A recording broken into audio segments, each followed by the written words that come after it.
Salut, c'est Kevin, ton coach. Aujourd'hui, on va parler de mon physique. C'est rare sur cette chaîne YouTube. Je sais qu'il y en a beaucoup qui me demandent partage ton physique, Kevin. C'est bien beau de parler, blablabla. Mais moi, je suis coach. Je gère ma chaîne YouTube comme je veux. Je vais quand même te parler de mon physique aujourd'hui. Ça va motiver plus d'un. Mes objectifs, mon évolution, mon analyse morphologique. Tu vas tout comprendre sur mon corps. Je vais tout te montrer aujourd'hui. Je vais me mettre tout nu. Voilà, comme on dit. Allez, c'est parti. N'oublie pas de t'abonner à la chaîne YouTube si c'est pas encore fait.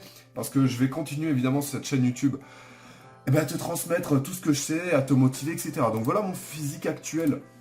J'ai mon PC juste à côté, donc c'est normal. Hein. Je gère en même temps les images, j'ai beaucoup d'images aujourd'hui. Voilà mon physique actuel, donc je vais tout te détailler aujourd'hui. Comment j'en suis arrivé là, qu'est-ce qui allait, qu'est-ce qui n'allait pas. Alors moi, tu sais, si tu me suis déjà depuis longtemps, que moi, mon objectif, c'est pas forcément l'esthétique.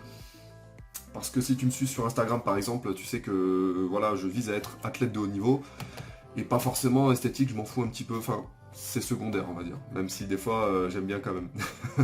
Donc voilà mon physique actuel. Alors l'année dernière, je sais pas si tu te souviens, mais j'avais fait sur YouTube, j'avais fait plusieurs tutos, en fait, plusieurs suivis de mes entraînements. Donc t'avais bien aimé, je crois. Il y avait beaucoup qui s'étaient abonnés à la chaîne YouTube grâce à ça. Donc j'avais fait 22 jours d'entraînement, je t'avais tout dit, comment je m'entraînais. Ce que j'avais mis, du volume, de la masse, de la force, comment j'avais mangé, comment j'avais récupéré, etc. Comment est-ce que je faisais des étirements. Donc je crois que ça avait bien plu. Et en fait l'année dernière j'avais réussi parce que j'étais beaucoup plus frêle en fait. Je pesais en fait 94-95 kg, j'ai pris 3,5 kg en moyenne, avec une petite évolution sympa qu'on voyait pas trop d'ailleurs sur cette photo. D'ailleurs je m'en rends compte maintenant, vous voyez pas trop, mais bon. On s'en rendait compte que voilà, j'avais pris quand même assez de j'avais pris un peu de muscle, j'avais pris aussi beaucoup de flotte, et d'ailleurs mes performances n'ont pas évolué énormément. Mais maintenant, est-ce que tu recherches la performance, est-ce que tu recherches l'esthétisme? Ça, on ne sait pas, ça c'est à toi de me le dire. Donc voilà mon physique actuel là que j'ai pris en photo hier. Vraiment à l'arrache, t'as vu, je fais pas des têtes de beaux gosses dessus. Donc, on va analyser tout ça tout à l'heure. Donc voilà, physique assez fidèle à athlétique en fait. Je suis pas le gars le plus massif, je fais 1m93, tu vois. Ça se voit peut-être pas forcément sur les photos que je suis grand, mais moi je le vois hein, quand je marche dans la rue. Enfin, surtout en ce moment, je marche pas trop dans la rue, tu vas me dire. Mais voilà, donc plusieurs photos prises en contraction normale. Donc voilà, on va analyser ça tout à l'heure tranquillement, sachant que y a beaucoup de choses qui ont évolué. Donc les poids et mensuration, on va comparer tout ça. Donc au niveau des comparaisons, des mensurations, si tu regardes bien, j'ai mis le tableau, parce que j'avais commencé à faire un tableau de mensuration le 10 octobre de l'année dernière, donc ça on fait grosso modo un an, suite à ma prise de masse que j'avais fait l'année dernière, donc que tu avais suivi sur YouTube, 132,5 d'épaule, c'est pas mal, 111 de poitrine, sachant que j'avais jamais été aussi balèze, jamais été aussi gros. En mars 2020, avant le confinement, il y avait eu par là des compétitions d'athlétisme qui était passé, donc forcément j'avais perdu de la masse parce qu'il fallait que je sois beaucoup plus vif, il fallait que je sois beaucoup plus, que ce soit plus explosif, il fallait que je sois, voilà, donc je travaillais moins la masse musculaire, je mangeais peut-être un peu moins, et surtout je faisais beaucoup plus de force explosive. J'ai perdu un petit peu, j'ai perdu aussi un petit peu peut-être de masse grasse, et ça m'a permis de lancer plus loin dans mon sport. Et là je viens de me peser, et j'ai pris mes mensurations hier. Donc voilà, il y a tout qui a augmenté, il y a vraiment tout qui a augmenté, pourtant je ne vise pas la masse musculaire, et en ce moment je suis peut-être en prise de masse, mais c'est vraiment le début, donc c'est cool, c'est prometteur, je fais 101 kg, donc là, ça y est, je ne dépasse plus les 100 kg, je ne suis plus en dessous des 100 kg, c'est la première fois de ma vie, je fais 1m93, 100 kg, c'est pas choquant du tout, sachant que je suis assez, voilà, je suis pas gros, si tu me suis sur Instagram, je mets souvent, voilà, on voit mes veines, je mets souvent mes photos, on voit quand même mes abdos bien, on voit même le bas de mes abdos, voilà, c'est quand même pas mal au niveau esthétique, même si je recherche pas ça, j'ai beaucoup de chance au niveau de la génétique, et ça c'est cool, d'ailleurs j'ai pesé jusqu'à 102,4 kg, tu peux le voir là, sur cette photo, donc c'est marrant quand même, c'est marrant après bouffer, de peser aussi lourd. D'ailleurs, si tu n'es pas encore fait, suis-moi sur Instagram, je mets beaucoup d'évolutions comme ça, de photos, prises à chaud, je mets aussi des quiz, beaucoup de choses sur Instagram, beaucoup plus que sur ma chaîne YouTube. Vraiment au jour le jour comme ça, à l'arrache, donc voilà, tu peux me suivre, ça va t'inspirer, ça va te permettre de rester motivé. Mon évolution, aussi rapidement, donc voilà mon physique actuel, pris hier en photo avec une lumière. Donc tu peux voir mes points forts, mes points faibles. Tu peux voir de dos. Bon, j'ai quand même assez évolué, je suis assez content esthétiquement parce que tu ne vois pas évoluer en fait. Tu ne vois pas avec les années évoluer, surtout quand tu ne recherches pas l'esthétique. Mais alors quand tu recherches l'esthétique, t'en as jamais assez. T'en as jamais assez, t'es jamais assez massif, t'es jamais assez gros, t'as jamais assez de pecs, t'as jamais assez de bras.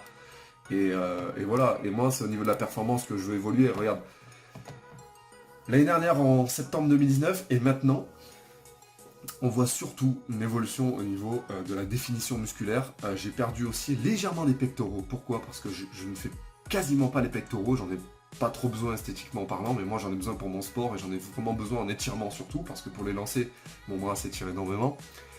Une évolution au niveau de la masse grasse. J'ai perdu légèrement en masse grasse, même si j'ai repris là ces derniers temps depuis le mois de mars. Donc c'est surtout ça.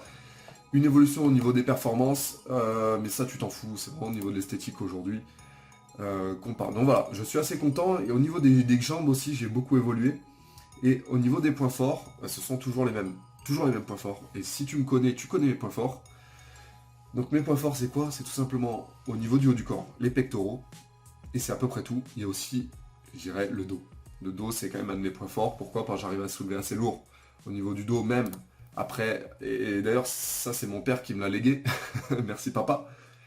Très fort, lui très fort en traction, moi tout ce qui est tirage, je soulève assez lourd, donc je suis vraiment content. Et au niveau esthétique, voilà, mes grands dorsaux, ils sont pas non plus, c'est pas un W quoi. Mais ça va, je suis assez content. Mais voilà, regarde bien les pectoraux. Les pectoraux c'est vraiment mon point fort. J'ai pas à les bosser énormément, et même quand je maigris, et même quand j'ai maigri à mon époque tennis, ça restait quand même mon point fort esthétique. Et d'ailleurs, c'est au niveau des performances, c'est pareil. Voilà. Au niveau des jambes, tu vois bien que j'ai des adducteurs qui sont quand même assez prédominants et des ischio-jambiers qui sont assez pas mal. Voilà, d'ailleurs, au niveau des performances, ça s'en ressent. Je suis assez bon des adducteurs, tous les exercices d'adducteurs, même si j'en fais pas beaucoup. on s'en fiche en fait de faire des exercices d'adducteurs. Ça se développe quand même à la presse. Et puis les ischio-jambiers, qui sont assez développés d'ailleurs, que je manque encore. Il faut que je galbe encore plus ça. Alors, les points faibles, tu les connais aussi. Les points faibles, ils sont assez prédominants. Tu le vois d'ailleurs, c'est les mollets. Les mollets sont mes points faibles. J'allais dire préférés, mais non, ils ne sont pas préférés. Ce sont mes points faibles majoritaires. Tu vois un tibia qui est très très long, un tendon d'Achille qui descend bien, des jumeaux qui sont très courts. Voilà, c'est une morphologie arabe en fait. Voilà, moi je suis descendant arabe. Toute ma famille est arabe. Du côté de ma mère, donc ça m'a légué ça. Et puis, ils sont fins, c'est pas parce qu'on est maghrébin qu'on a forcément des mollets qui sont fins en fait, c'est surtout qu'ils sont courts. Ils sont courts, ils sont fins, ils sont hauts, les tibias sont longs, donc en fait l'impression visuelle fait que, heureusement que je suis grand, mais l'impression visuelle fait que, voilà, c'est des tiges en fait, c'est des baguettes de pain, comme un peu comme Booba, si tu veux. Et regarde, quand je suis assis, c'est pas mieux, quand je suis assis, les jumeaux sont un peu plus galbés, mais parce que je suis assis, donc du coup ça galbe un peu plus en largeur, et c'est pas terrible. Ensuite, au niveau... là, tu le vois bien sur la photo, mon tibia, il est très long. De face, mon mollet, il est quasiment inexistant, c'est vraiment une baguette. C'est vraiment une baguette. Et d'ailleurs, j'avais fait une super vidéo sur les mollets, tu peux vraiment aller la voir, cette vidéo sur les mollets, que j'avais fait il y a 3 ans. Elle est super. Et franchement, une de mes meilleures vidéos sur ma chaîne YouTube. Je t'ai tout expliqué sur cette... Voilà, c'est des muscles purement génétiques. Tu peux rien faire. Tu peux rien faire. Quand c'est comme ça, à mon niveau, tu peux rien faire. Je prends 1 cm tous les 10 ans. Tu vois le truc? Si je m'y attelais vraiment, et que je travaillais pas que au niveau de la raideur musculaire, au niveau de l'explosivité, au niveau du pied, je pourrais peut-être avoir des mollets de 40 cm. Mais l'impression visuelle, ça serait pas flagrant, quoi. Malheureusement. Au niveau de mes bras, alors mes bras, tu vois bien qu'ils sont... Alors, au niveau visuel, ils sont assez fins. Pourquoi? Parce qu'ils sont longs. J'ai 2,03 m d'envergure. J'ai un gabarit longiligne, tu vois bien, et ils font 41 cm et demi. Voilà. J'ai pas mis la virgule. Bon, contracté, voilà, 41 cm et demi, mais quand je tends mon bras, bah voilà, ça fait fin. Très très fin, parce qu'ils sont longs. Et quand on est grand, c'est dur à remplir. Ça, tu le sais. Voilà, quand ils sont contractés, ça donne ça. Donc mes bras, mes biceps, ça va. Je soulève très lourd au niveau des biceps, mais ils sont plutôt plus longs que larges. Donc ils sont travaillés beaucoup plus en série. J'ai pas un biceps qui est court, pas trop court. Regarde, il n'y a pas une grosse boule ici. Mais il n'y a pas non plus un gros creux. quand je suis en contraction, supination comme ça. Et au niveau de mon triceps, c'est pareil, j'ai un triceps qui est assez... Alors à gauche, ils sont assez normaux, on va dire, mais à droite, ils sont très courts, notamment à cause de beaucoup de sports comme ça, du tennis, avec le service, ça raccourcit un petit peu les vastes. Voilà, comme dit Darwin, c'est l'environnement qui fait le corps. Et pour avoir des gros bras, en fait, il faut vraiment que je colle mes bras un peu plus pour que mes grands dorsaux fassent ressortir le long chef ici du triceps, et pour que ça donne une impression visuelle assez large de mes bras. Sinon, je n'arrive pas en fait à avoir ces bras, surtout de face. De face, tu vois bien, mes bras, ils sont pas...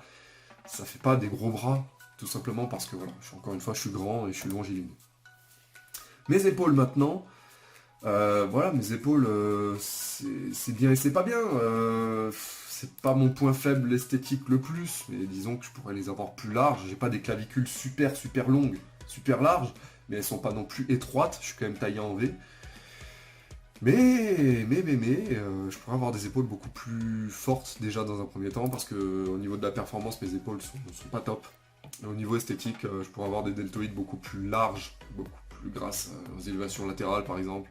Mais encore une fois, comme dit Delavier dans un de ses bouquins, et j'ai bien aimé, il y a le sus-épineux en fait qui a le même rôle que le deltoïde ici au niveau de la coaptation et surtout au niveau de l'élévation, ici de la tête humérale. Et si tu veux, quand le deltoïde ici va tracter ici ton bras et l'humérus, et bien des fois chez certaines personnes, c'est pas le deltoïde qui nerveusement va tracter, donc du coup ça va être moi, peut-être mon sus-épineux, donc il faudrait peut-être que je travaille moins.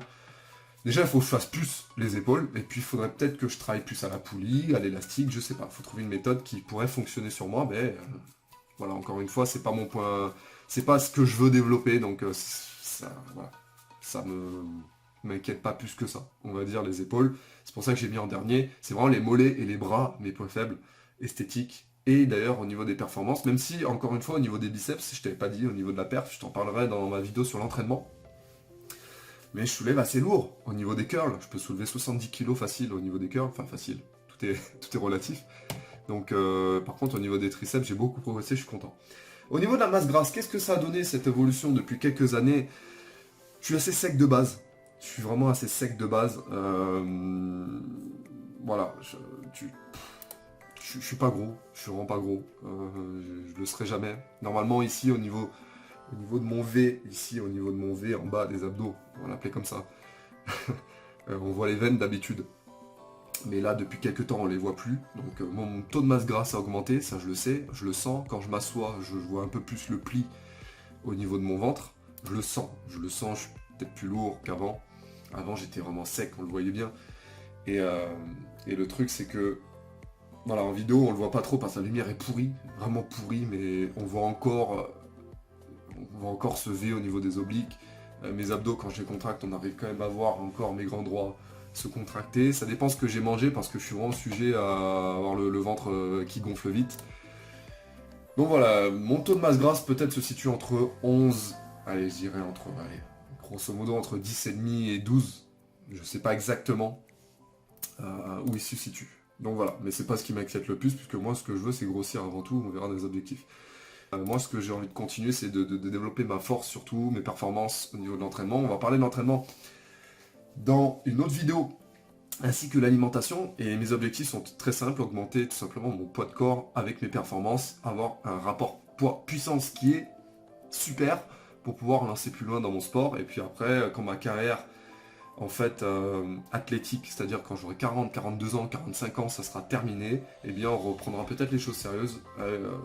Avec un corps plus esthétique, sachant que moi j'ai de la chance génétiquement, mon père, à son âge, qui n'a jamais fait trop de musculation, mais très sportif, a quand même un physique très athlétique et même proche d'un bodybuilder, donc je suis vraiment content là-dessus au niveau génétique, même si mes mollets, mes bras pourraient être beaucoup plus gros. Le but n'est pas forcément l'esthétique, mais bon, si ça peut suivre, c'est cool. Je suis content. Et si on peut voir encore mes abdos, alors que je serai à 120 kg, mon objectif de poids de corps c'est 120 kg, parce que dans le plateau de lancer de disque, je pourrais être beaucoup plus lourd, beaucoup plus au sol, et voilà, scientifiquement ça a été prouvé qu'on lance plus loin quand on est plus lourd. Bon, ça c'est une analyse mécanique. Merci à toi d'avoir suivi cette vidéo. Est-ce que tu as des questions sur cette vidéo? Pose-moi ces questions. J'espère que tu as aimé. Laisse-moi un commentaire. Ça a été beaucoup de boulot cette vidéo. Quand on doit retranscrire comme ça physiquement les choses, les photos, prendre des vidéos. Beaucoup de travail. Et je te remercie d'avoir suivi cette vidéo. N'oublie pas de t'abonner à la chaîne YouTube. Et puis je vais faire des vidéos sur l'entraînement, l'alimentation, tout ça, pour comment dire, te motiver davantage, toi aussi, à faire pareil, parce que moi c'est bien, c'est cool, hein, moi je t'ai donné un petit peu de motivation aujourd'hui, mais toi ce qui compte c'est toi, il faut que toi aussi que tu envoies le pâté dans ton entraînement. Si toi ton but c'est l'esthétique, changer de corps, parce que moi j'étais tout maigrichon quand j'étais ado, et je préfère être comme ça maintenant que maigrichon quand j'étais ado, je peux te l'assurer. C'est beaucoup plus vivable et franchement, je préfère. Merci à toi, et puis like cette vidéo, et puis c'est pareil. Voilà. Kiffe la musculation, à très vite.